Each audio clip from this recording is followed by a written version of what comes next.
La centrale de Tihange redoute la fin du nucléaire en 2025, mais s'y prépare le nucléaire. En 2025, c'est terminé, et ça commence dès 2022. Selon le plan actuel, Doual fermera son réacteur 3 en octobre 2022 et Tihange suivra avec la fermeture de Tihange 2 en février de l'année suivante. En un an, la Belgique va perdre ses 5 derniers réacteurs.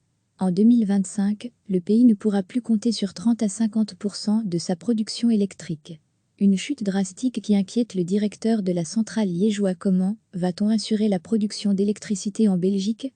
C'est un effet falaise, on passe de tout à rien. Et en attendant, les Belges voudront toujours avoir leur électricité. Je ne suis pas certain qu'ils accepteront d'avoir du courant un jour sur deux, prévient le directeur de la centrale Jean-Philippe Beignet.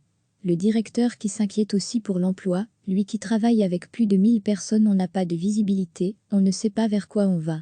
Le personnel se pose des questions sur l'emploi, la garantie de l'emploi et les difficultés qu'il va rencontrer.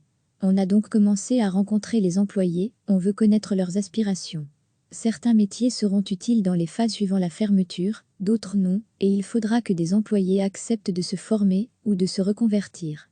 Pour éviter une chute brutale de la production et des pertes d'emplois massives, le directeur propose une fermeture des centrales étalée sur plusieurs années.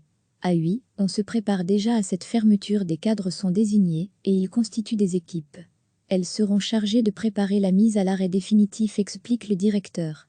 Pour faire simple, ces équipes sont chargées de l'avenir des réseaux liés au réacteur Tihange 2. Elles doivent définir les réacteurs qui vont reprendre ces réseaux, et comment techniquement cela sera fait. Le nouveau système de stockage des déchets est essentiel. Si on veut démanteler Tihange 2 ensuite, il faudra démanteler et faire disparaître Tihange 2.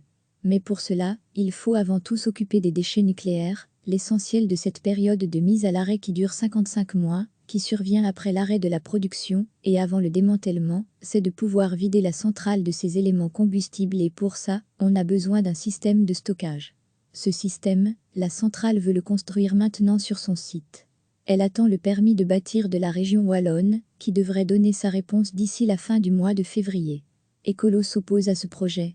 Pour les Verts, Engie Electrabel construit un site, non pas pour stocker les déchets liés à l'arrêt du réacteur, mais pour y stocker ces déchets en vue d'une prolongation des centrales au-delà de 2025. La centrale se défend, si on ne sait pas sortir les éléments combustibles, on ne peut pas engager le démantèlement. Ça, c'est clair. C'est pour ça qu'on a besoin de ce système de stockage. La centrale a d'autres dossiers chauds à traiter. 2020 va d'ailleurs être une grosse année, on termine le chantier de Tihange 1 pour que le réacteur réponde aux normes exigées par sa prolongation d'exploitation de 10 ans, soit jusqu'en 2025. C'est un chantier qui va encore durer 6 mois, explique Jean-Philippe Beignet.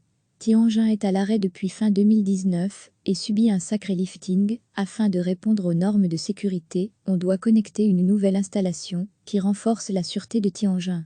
Coût de l'opération, 600 millions d'euros, pour adapter le plus vieux réacteur de Tihange aux exigences modernes. Tihange 1 devrait redémarrer aux alentours du 10 juillet.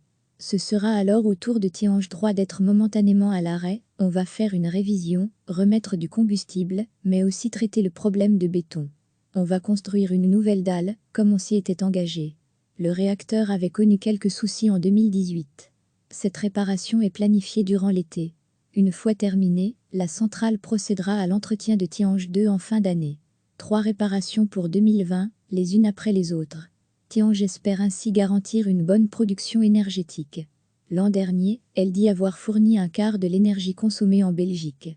Recevez chaque matin l'essentiel de l'actualité.